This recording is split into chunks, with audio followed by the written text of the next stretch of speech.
اور ایک حلال رزق کے لیے کھانا ٹھیک ہے، تاکہ ہم کسی محنت کر کے ہم کچھ حاصل کریں، اور دوسرا اللہ کی عبادت کر سکیں، ہمیں چکر نہ آنا، ہمیں کمزوری، ان کی نیت یہ ہوتی تھی کھانے کی۔ اب یہاں کھانا جو کھایا جا رہا ہے، لنگر جو کیا ہے، کیا نیت ہوتی ہے؟ کسی کی نہیں کہ میں کھانا کھاؤں تو عبادت کروں یا محنت کروں، دوبارہ اسے کھانے کی فری میں اجازت وہ اسے ضرورت نہیں پڑے گی جب اس کھانے کا وہ حق ادا کرے۔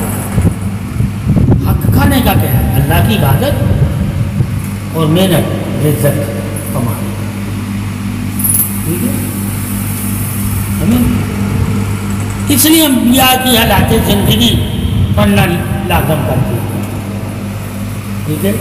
کہ انبیاء کے بارے میں پڑھو نا، پتہ چلے گا وہ مزدور بھی تھے،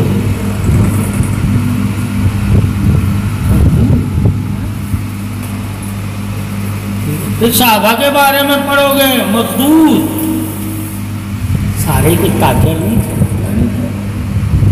سارے انبیاء کوئی بادشاہ نہیں ہوئے، ٹھیک ہے؟ کسان بھی ہوئے ہیں، کسان کتنی محنت کرتے ہیں، اللہ کے رستے میں دیتے تھے، مزدور کتنی محنت کرتے ہیں، اللہ کے رستے میں بھی دیتے تھے۔ وہ چیزیں جب تک ہم دین میں نہیں پڑھ کے لوگوں کو بتائیں گے، ہمیں پتہ ہی نہیں چلے گا کہ ہم کھانا کس کو کھلا رہے ہیں، جانوروں کو کھلا رہے ہیں، انسان کھائے تو وہ اس سے دو اس کے اندر خوبیاں پیدا ہوتی ہیں، ایک کھا کے عبادت کرتا ہے اور ایک کھا کے محنت کرتا ہے روزی کمانے کے لیے۔ آپ صبح ہی بول دیں ابھی یہ 2 بجے کھایا تو شام تک کہیں محنت کر تاکہ 2 روٹی تو خود کما سکے، ٹھیک ہے؟ کوئی نہیں کرے، کیوں؟ اگر وہ اپنا لنگر بند کر دیں گے تو ان کو بھی پیسے لوگ نہیں دیں گے نا، وہ غریب کھا رہا ہے تو وہ لے رہے ہیں نا لوگوں کے، امیروں سے۔ اگر غریب کمانے لگ جائے گا، ٹھیک ہے، تو ٹرسٹ کیسے کرے؟ سب سے بڑھ کر غریب صحابہ،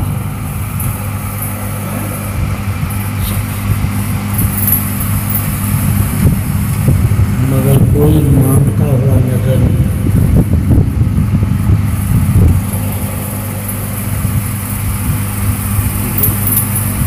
محنت کرتے چاہے ایک وقت کی روٹی کھاؤ،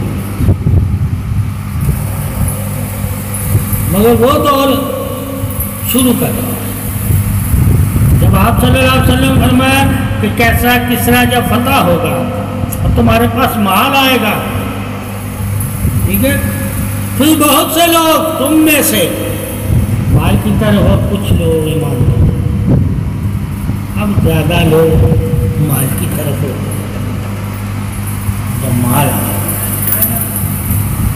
تو تم دیکھ لیں مال آنے کی ہر کوئی قریب کرو، ایمان آنے کی ہر کوئی قریب کرو، اور آج کا ایمان والا مال والا ہے کیا؟ ایمان بیچ کے مال میں لیتا ہے،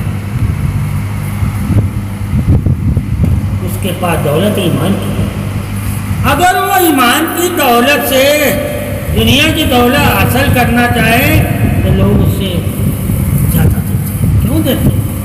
وہ بیچتا ہے، وہ بیچنے کے طریقے ہیں، جب پڑھو تمہیں اتنا ثواب ملے گا، کیا ملے گا؟ یہ بیچنا۔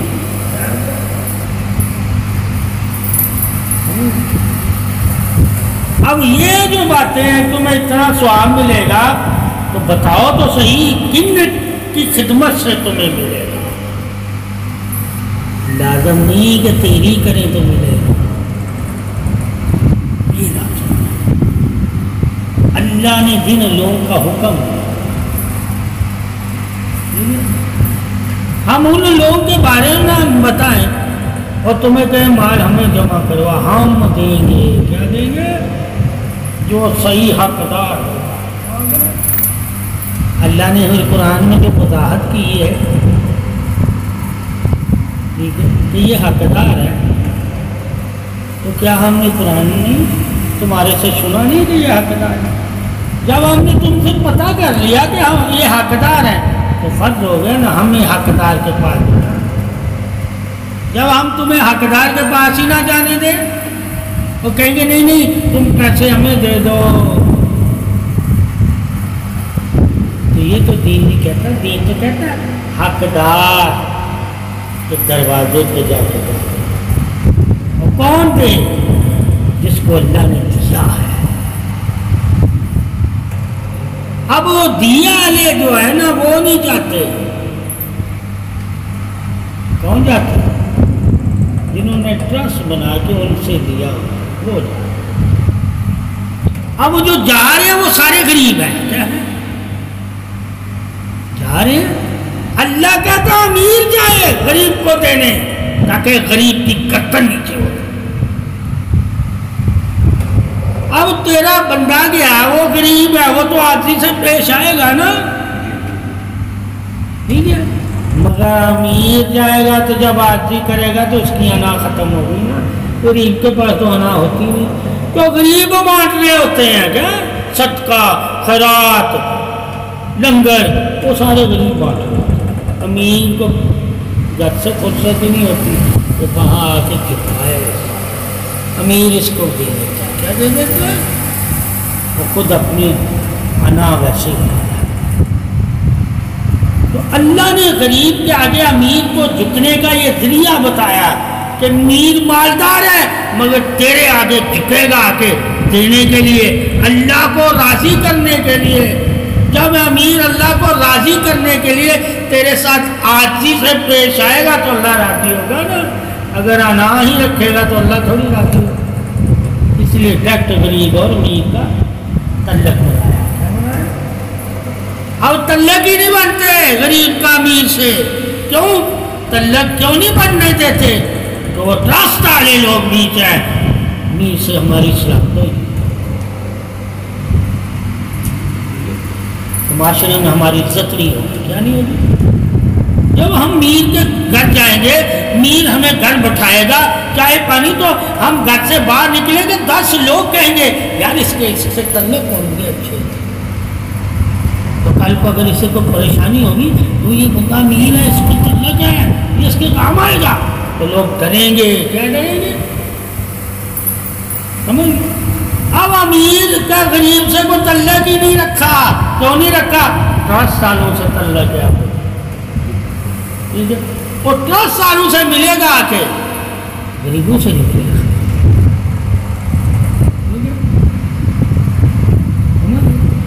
گھر بلا لے گا، گھر سے چک دے دے گا، تو غریب جب تعلق نہیں مل سے بنے گا تو غریب اوپر کیسے اور غریب ہو،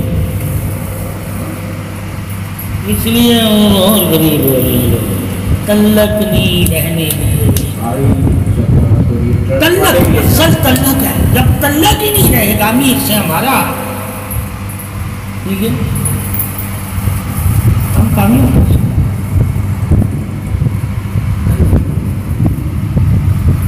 تو یہ دیکھنا کہ ٹرسٹ ہونے کی وجہ سے غریب کا تعلق امیر سے ختم کر دیا گیا،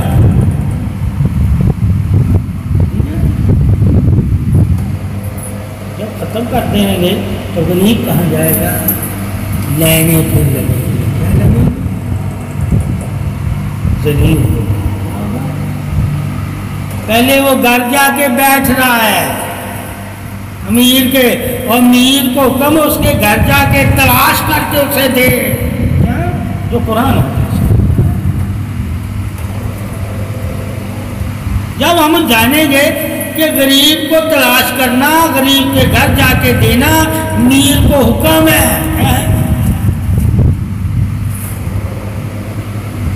اور جب ہم لائن لگا کے دیں گے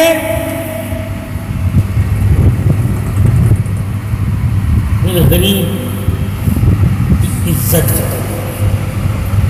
آج کے غریب کی اپنی عزت ہے،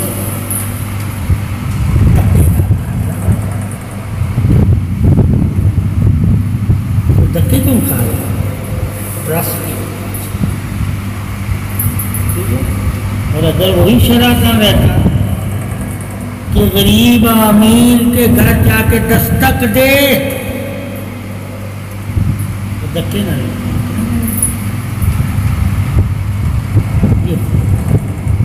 یا امیر غریب کو ڈھونڈ کے اسے دے، اس کی مدد کرے تو رش نہیں۔ کافر ہمیں یہ نہ کہتا یہ مانگے، یہ خود سے بیزار نہیں ہے، بیدار ہے۔ اب ہم بیزار ہو گئے، کیا ہو گئے؟ غریب کو دیتے ہیں وہ بھیج دیتے، کہتے ہیں ہم نے اس کو دے دیا، ہم نے فلاں کو دے دیا، جاؤ وہاں سے لو، یہ بات ہم نے کرتے،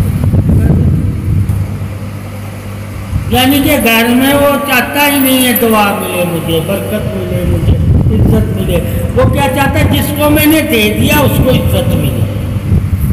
تو ٹرسٹ کے جو نگران ہوتے ہیں ساری عزت وہ کما رہے ہیں، ٹھیک ہے؟ اور امیر جو ان کو پیسے دے رہا ہوتا ہے وہ کیا بنا ہوتا ہے؟ ہیلپر، ان کو اوپر لانا۔ شرط صحیح نہیں ہے، دیکھو خدمت کے لیے بنایا گیا ہے، خدمت کے حساب سے ہم بات اور کریں گے، عزت کے حساب سے ہم بات اور کریں گے۔ ہم ابھی عزت کے حساب سے تو جو اللہ نے عزت دی خدمت، جب ساتھ تو کتے بھی کوئی بھی کریں اللہ اس سے بھی راضی ہے، مگر مسلمان عزت بھی تو ساتھ دیتا ہے نا۔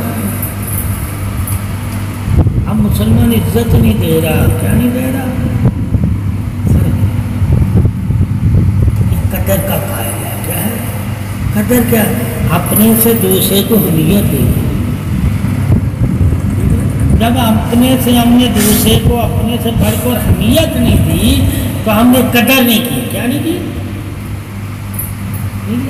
اس لیے کہتے ہیں مسلمان کون ہے؟ جو اپنے سے دوسرے کو افضل سمجھے، یہ قدر ہے، حمیت ہے، افضل، ٹھیک ہے؟ اب افضل ہے کون؟ یہ کیا حمیت ہے؟ یہ تو ہر مسلمان کو کہ دوسرے کو اپنے سے افضل سمجھے۔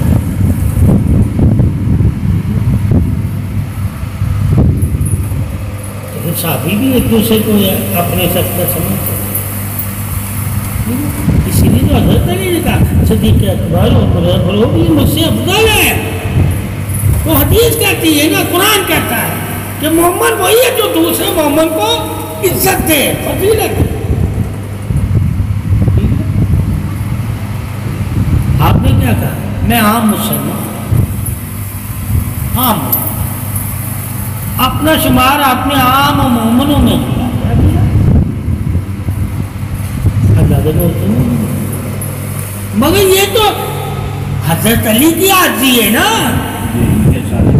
کیونکہ ہم نے دین میں حکم ماننے ہیں، ایک عاجزی ظاہر کر دی، ایک نبی کے فرمان ہے علی تم میں سے افضل، ایک صحابہ کی عاجزی ہے، صدیق اکبر علی کو افضل کہا ہے، علی صدیق اکبر کو افضل کہا ہے، یہ ان کی آپس کی گفتگو ہے جو شرع تھا عاجزی کی جو ایک ہے نبی اور اللہ کے فرمان جو حکم کے زمرے میں کہ تم میں سے افضل ہو، آپ نے دونوں کی فضیلت کو ماننا ہے، ایک عاجزی میں، قدر میں، ایک حکم میں۔ آپ لڑیں گے نہیں، صحابہ میں اختلافات نہیں کریں گے، آپ فضیلت پہ منکر نہیں، ایک سردار تم نے بنایا، ایک اللہ نے سردار بنایا۔ اب میں اللہ کے سردار کا انکار کروں، تمہارے سردار کا نہ انکار کروں؟ میں نے تمہارے سردار کا بھی انکار نہیں کرنا، تو تمہاری بھی رائے کو اللہ نے اپنی رائے کہا، مگر حکم نہیں کہا، کیا نہیں کہا؟ پسند کہا۔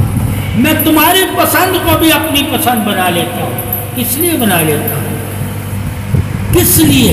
تاکہ تم آپس میں ایک ہو کے، یہ سنا ہے کیا ہے؟ اتحاد جسے کہتے ہیں۔ اب امت کے اتحاد کے حساب سے افضل صدیق اکبر ہے، کیا ہے؟ اتحاد۔ اعلان کے حساب سے افضل علی۔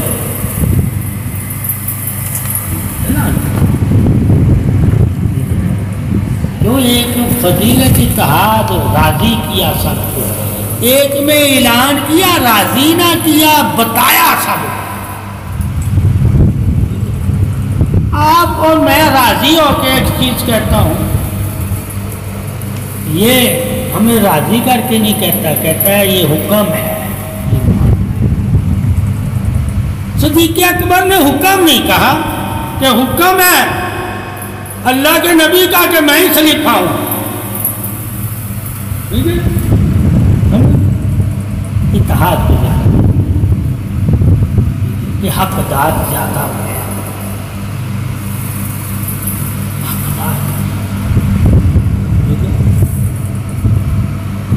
حقدار ہونا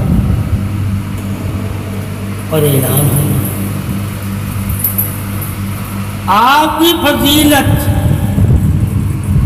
اتحادی ہے اور علی کی فضیلت آسمانی ہے۔ اس لیے امت کے اتحاد میں بھی جو دراز پیدا کرتا ہے وہ فارغ ہے، لڑائی کرے گا، منافق ہوا۔ اب صدیق اکبر کی باتیں کر کے جو امت میں لڑانا چاہ رہے ہیں، ٹھیک ہے، تو اتنے صحابہ کے اتحاد کو جو توڑ رہا ہے وہ کتنے صحابہ کا گستاخ ہوگا؟ اس لیے پھر لوگ کہتے ہیں گستاخ صحابہ، اس لیے وہ گستاخ رسول تو نہیں کہتے نا، گستاخ صحابہ کیوں کہتے ہیں؟ یہ صحابہ کا اتحاد ہے کہ آپ صدیق اکبر افضل ہیں ہم میں سے، اتحاد ہے، یہ کوئی اعلان نہیں ہے، ٹھیک ہے؟ اور وہ اعلان، میں تیری عزت کو نہ مانوں، اللہ کی عزت کی بات کروں، اللہ ہی تو کہتا ہے دوسرے کی عزت کر، پھر وہ میری عزت بھی مانے گا۔ یعنی کہ مولا علی کی فضیلت کو ابو بکر صدیق بھی مانیں گے، عثمان بھی مانیں گے، مگر اتحادی فضیلت کو بھی تو مان۔ تو مسلمان ایک سب کا ہے نا، ایک ہو کر چل رہا ہے۔ جب مسلمان سارے ایک ہو گئے تو اب کیوں ان پہ گلے شکوے کر رہا ہے؟ تو اتنے صحابہ، ٹھیک ہے، کہ شہادت، اتحاد ہونا، ایک ہونا، اور تیرے آج کے بندے کا منکر ہونا، اس صحابہ کا نہیں منکر ہونا، تو منکر ہو تو صحابہ جس چیز کو فضیلت دے رہے ہیں تو اس چیز کو آج سے ثابت کر رہے تو میں نہیں فضیلت کو مانتا، تو کتنے صحابہ کو کی بات کو تو نے رد کیا ہے؟ اس لیے کہتے ہیں گستاخ شیعہ ہے۔ اس لیے جب وہ بندہ اس مقام سے سوچے گا تو وہ کہے گا شیعوں کے ساتھ تعلق نہ رکھو، کیوں کہ امت کے اتحاد کو یہ توڑتے ہیں۔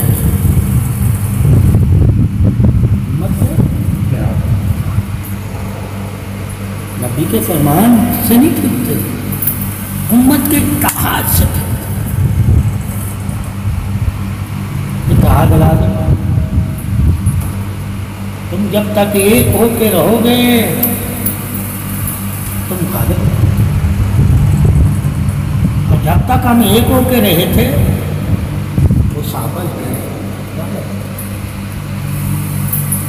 جب صحابہ کے پاس سے وہ طاقتیں چلی گئیں، دنیا سے وہ چلے گئے، یہ کہ نہیں رہے نا، اتحاد ٹوٹ کر اب کیا ہے؟ اب غالب نہیں، ایک ہو، بکھرے ہوئے غالب ہیں، قبیلوں کی قبیلوں، جیسے پہلے لوگ غالب ہوتے تھے اپنے اپنے شہر میں، اپنے اپنے قبیلے کے سردار۔ ہم پھر کیا ہو گئے؟ اپنے اپنے مسلک کے سردار ہو گئے۔ کیا ہو گئے؟ قبیلے تو نہیں، مسلک ہو گئے۔ کیا ہو گئے؟ وہ قبیلوں کے سردار ہوئے، مسلک سردار ہم نہیں بنے، مگر ہم وہ سردار نہیں بنے اتحاد کے سب کے سردار، ہم بٹ گئے سردار بٹ۔ تو یہ جب دین کی تحریک کی، دین کی باتیں کرو گے تو پھر میاں ہم کچھ بھی نہیں ہیں، ہم کہیں گے ہمارے اختلافات اتنے ہیں کہ جب تک ان اختلافاتوں کو اللہ اور رسول کے حکم سے ہم اپنے دل سے نکالیں گے نہیں، ہم ایک ہو ہی نہیں سکتے۔ یہ بتا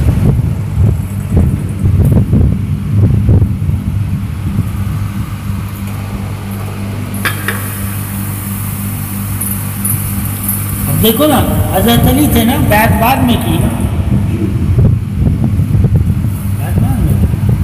باقی سارے صحابہ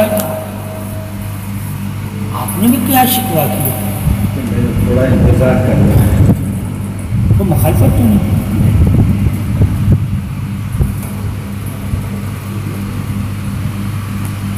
خلیفہ ماننے سے انکار تو نہیں کیا نا، یہ کہا انتظار کتابیں شیعہ کی کچھ بات ہے، وہ سنی تھی کچھ کہ جی وہ دل سے ناراض تھے، وہ تو ان کی مجبوری تھی بیعت کرنے، کام عموماً کیا منافق ہوتا ہے، ایسی سی باتیں کرتے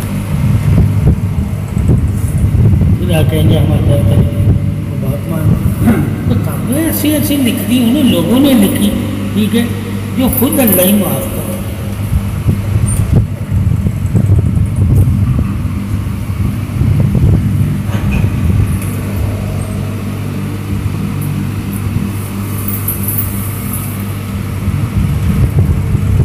دیکھو داؤد علیہ السلام اپنے بڑے بھائی کی عزت کرتے تھے یا نہیں کرتے تھے؟ ٹھیک ہے، 11 بھائی تھے نا، عزت کرتے تھے نہیں کرتے؟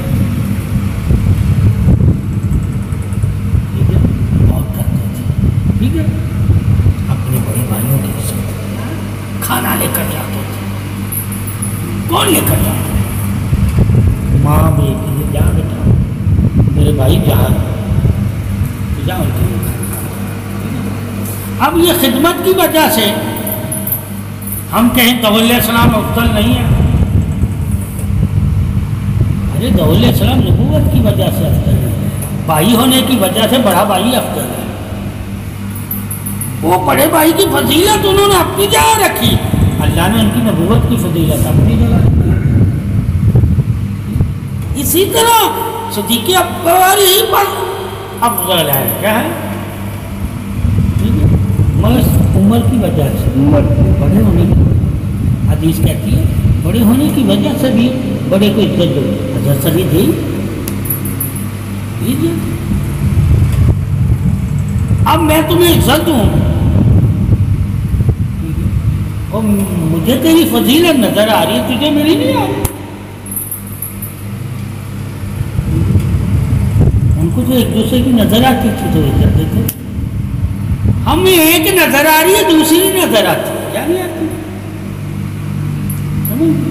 اس وجہ سے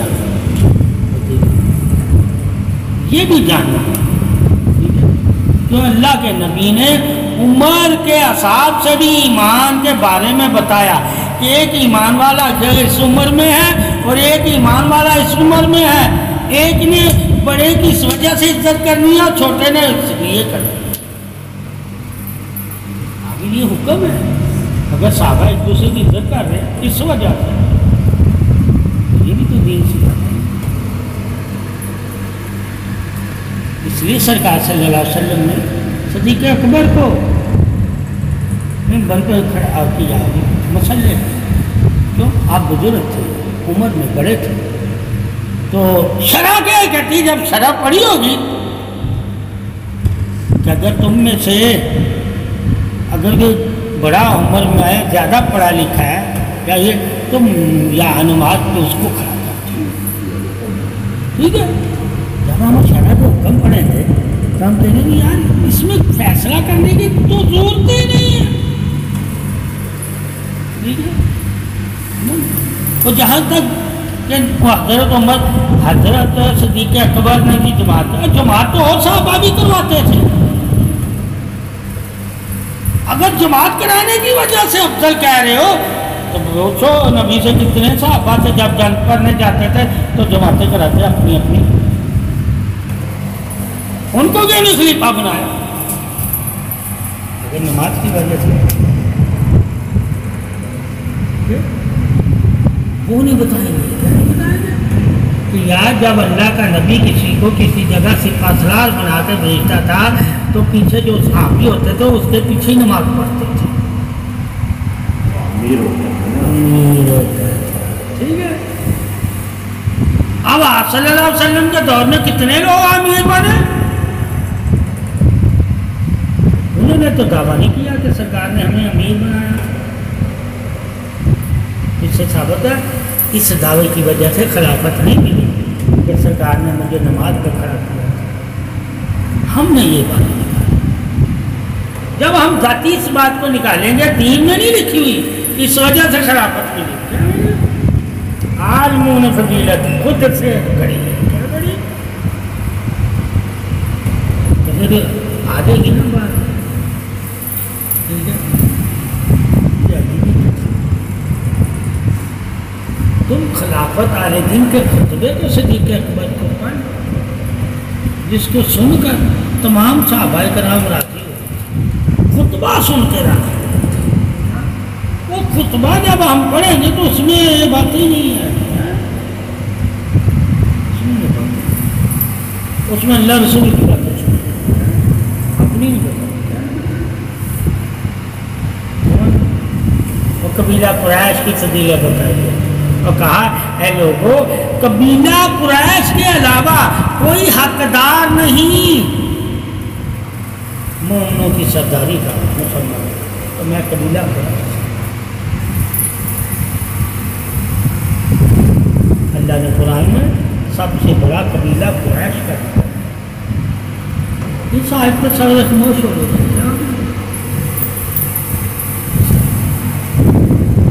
فیصلہ بھی تو بالکل قرآن سے ہوا ہے، کیا ہوا ہے؟ کیا ان لوگوں کو قرآن نہیں سمجھ آتا تھا تو وہ کہتے نہیں نہیں نہیں ہم نہیں مانتے،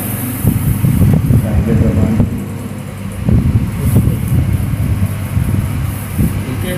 کوئی یا نماز کی وجہ سے فیصلہ نہیں ہوا، اسی طرح حضرت امام حسین کا خطبہ پڑھو، مکے و مدینے آنا، مکے اور مدینے آنا، ٹھیک ہے؟ پتہ چلے گا کہ خطبے میں کیا کہہ رہے ہیں، مجھے تلواریں نظر آ رہی ہیں ان کے حرم میں، یعنی کہ میں نہیں چاہتا مکے یا مدینے کا حرم میرے خون سے رنگا جائے، خطبے پڑھے، کیا پڑھے؟ ہم خطبے نہیں پڑھتے، کیا نہیں پڑھتے؟ ہم کیا پڑھتے ہیں؟ تو فلاں نے کیا لکھا ہے، فلاں نے کیا رائے دی ہے، فلاں امام کیا بتا رہا ہے اس کے مسئلے، ارے یہ بولو کہ اللہ رسول اور اس کے اہل بیت نے اپنی زبان سے کیا کہا ہے، بس وہی تمہارا ہے۔ تو میری رائے لے رہا ہے، اس کی رائے لے رہا ہے، اس کو تو کہہ رہا ہے نہیں بھی ٹھیک ہے، اور تو ان کے خطبے سے کیوں نہیں رائے لے رہا کہ وہ خطبوں میں کیا کہہ رہے ہیں؟ ایک دن بھی تو خاموش نہیں رہے، آپ تو لوگوں کو واضح بتاتے رہے۔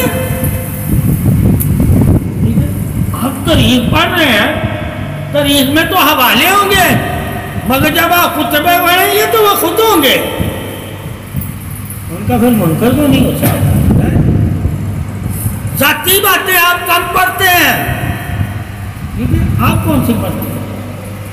نظریہ فلانے کہتا ہے، شیعہ کا فلانا عالم میں کیا تھا، سنی کا فلانا عالم، تمام عالم کو چھوڑ،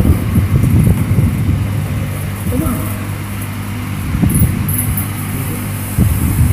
فاطمہ نے کیا کہا، زینب نے کیا کہا، حضرت علی نے کیا کہا، ان کا نام ہی نہیں لیتے تم۔ جب ان کے نام ہی نہیں لیتے تو تم اپنی اپنی رائے دو گے تو لڑو ہی نہیں نا پھر۔ اس لیے ہم اپنی باتوں کو اہمیت زیادہ دیتے ہیں، شعر و شاعری کو اہمیت زیادہ دیں گے، ٹھیک ہے، قطع لطیفوں کو زیادہ اہمیت دیں گے۔ پوچھو نا جو کہتا ہے، لکھا ہوا ہے ماموں کے بارے میں کہ یزید اہل پاک کے گھر کا خادم تھا، خدمت کرتا تھا، کیا کرتا تھا؟ یہ کس نے لکھا؟ تاریخ دار۔ کیا وہ زینب سے پوچھو نا کہ کیا کیا تھا؟ اب تاریخ سے جب تم پوچھو گے وہ خدمت کرتا نظر آ رہا ہے، کیا ہے؟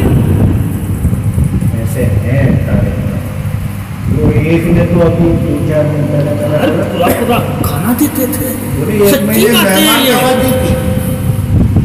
یہ سچی باتیں لکھی ہوئی ہیں، کیا مگر کن کے ذریعے لکھی ہوئی؟ جو ان کے ساتھی تھے، کہتے ہیں تو میرا ماننے والا، میں نے تجھے جو لکھوانا وہی لکھے گا نا، یہ بات نہیں لکھی، یہ لکھی۔ کیوں ریٹنگ ہوتی ہے، کیوں چیکنگ ہوتی ہے، یہ کیوں خبریں ہوتی ہیں؟ سچ بولنا، ڈائریکٹلی سچ بولنے تو چینل بند ہو جائیں گے، کیوں بندے کو رکھا ہوتا ہے؟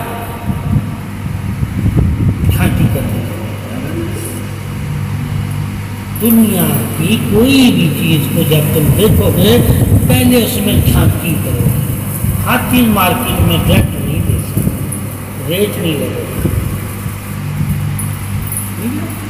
یہ اصول ہے۔ یہاں تک کھجور بھی اگر تو ایک درخت سے نکالتا ہے، اگر ڈائریکٹ ہی دے دے گا اس کا ریٹ نہیں لگے گا،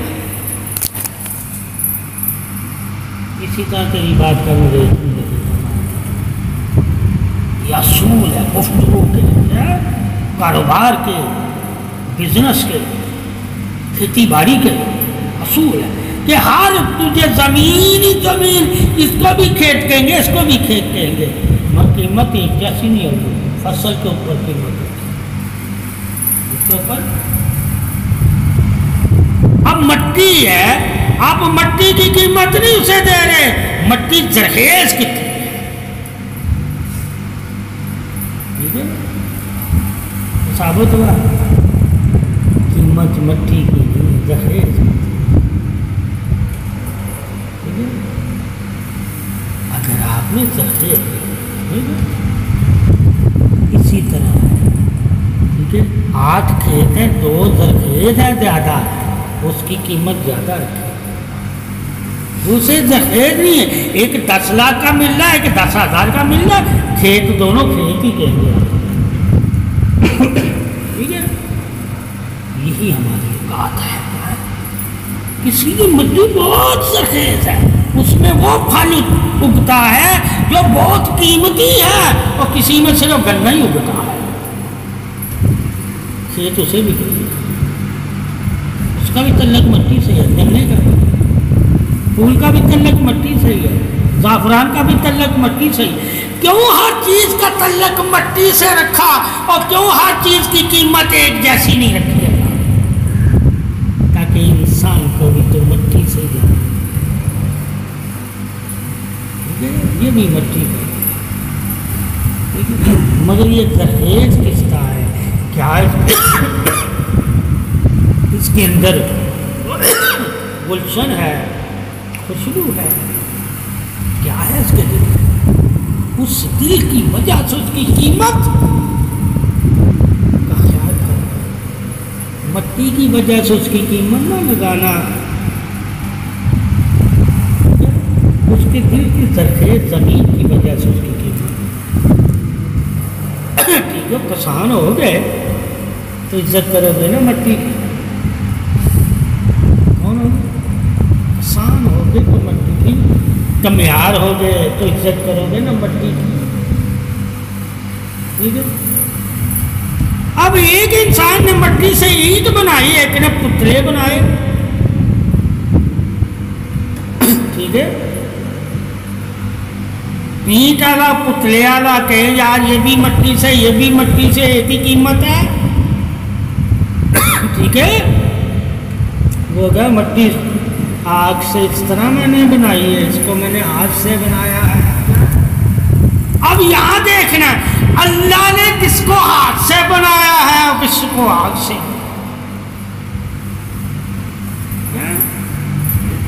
کس کو ہاتھ سے بنایا ہے، کس کو آگ سے، ٹھیک ہے، کہا شیطان کو میں نے آگ سے بنایا، اے آدم تجھے میں نے اپنی ہاتھ سے بنایا، ٹھیک ہے۔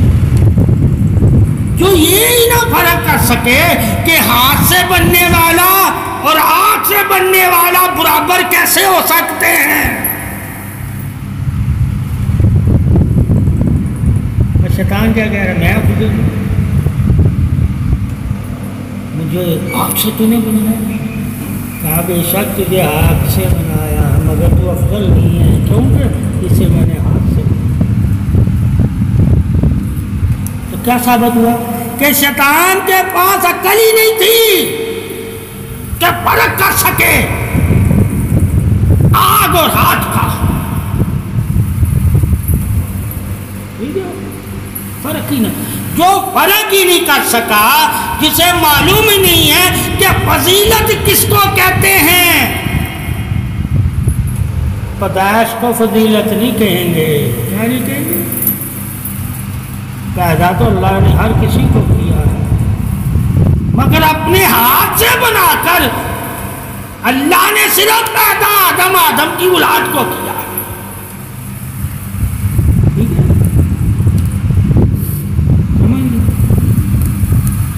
پھر شیطان افضل کیسے ہو سکتا ہے؟ اسی طرح انسان نے جب غور کرنا ہے کہ ایک کو ہم افضل کیوں کہہ رہے ہیں، جب محمد نے کہا یہ میرے جسم سے پیدا ہوا ہے،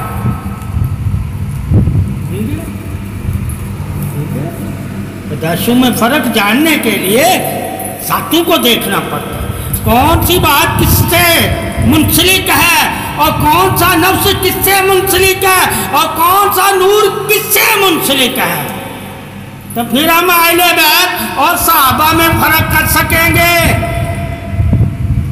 ورنہ ہم قیامت تک نہیں فرق کر سکتے۔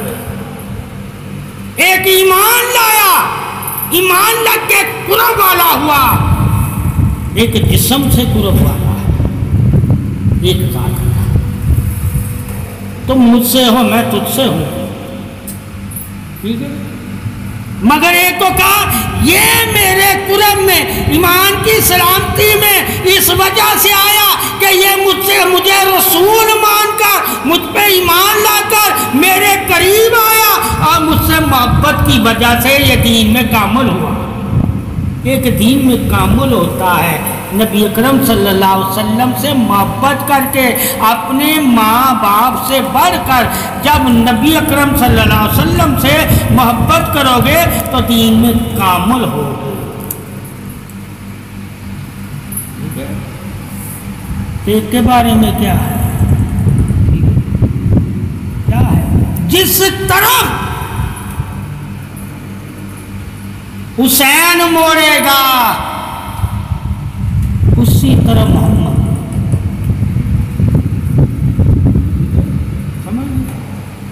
میں اس کی سواری ہوں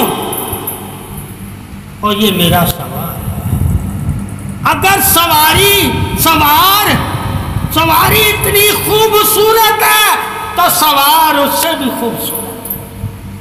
تو نے سواری کی، اے عمر تعریف کی، تو نے سوار نہیں دیکھا؟ سوار کی تعریف عمر نے نہیں کی، کیا نہیں کی؟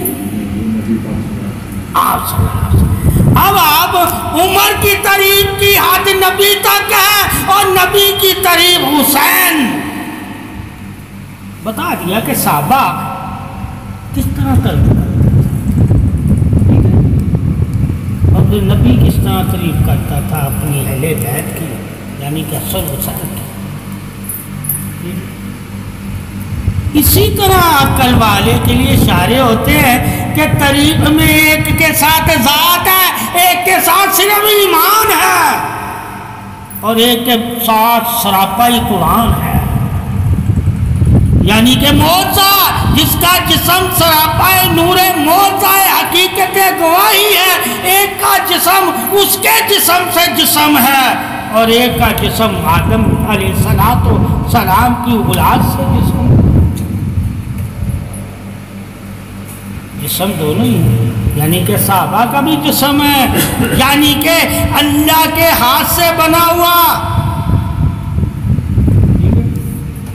اور حسن حسین کا بھی جسم ہے، یعنی کہ محمد کے صلی اللہ علیہ وسلم کے جسم سے جسم بنا ہوا۔ صحابہ کا جسم نبی کے جسم سے نہیں بنا، آدم کی اولاد کے جسم سے ہے، اور حسن حسین کا جسم محمد صلی اللہ علیہ وسلم سے جسم سے تعریف والا ہے۔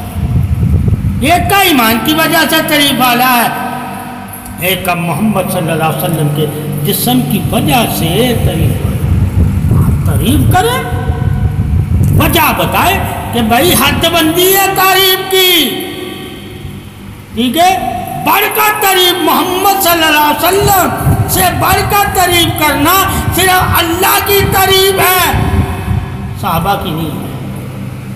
صحابہ کی تعریف صحابہ سے بڑھ کر ہے، اہل بیت سے بڑھ کر نہیں ہے۔ اہل بیت کی تعریف اللہ کے رسول کی تعریف ہے، اور صحابہ کی تعریف صحابہ کے ایمان کے درجوں کی تعریف ہے۔ جس ایمان کا درجے کا ہوگا اسی طرح اس کو تعریف والا تعریف ہے۔ درخت کی اگر تعریف ہے تو پتوں کی بھی تعریف ہے، پھولوں کی اگر تعریف ہے تو کلیوں کی بھی تعریف ہے، ٹھیک ہے، تنے کی تعریف ہے تو جڑوں کی بھی تعریف ہے۔ تو ہم ایک ہی درخت کے سب پتے ہیں، ایک ہی درخت کے پھول ہیں۔ آپ صلی اللہ علیہ وسلم اور میں پودا ہوں، علی شاخ ہے، حسن حسین پھول ہے، فاطمہ شگفتہ ہے، اور مومن یعنی کہ میری امت پتوں کی مانند ہے۔ اب پتوں کی تو تعریف پھول کے برابر کرے تو تمہاری کوئی عقل ہی نہیں ہے، مگر پتے بھی تعریف والے ہیں، اللہ نے ان کا بھی ذکر کیا۔ کیا کیا؟ جب تک وہ غافل نہیں ہوتے،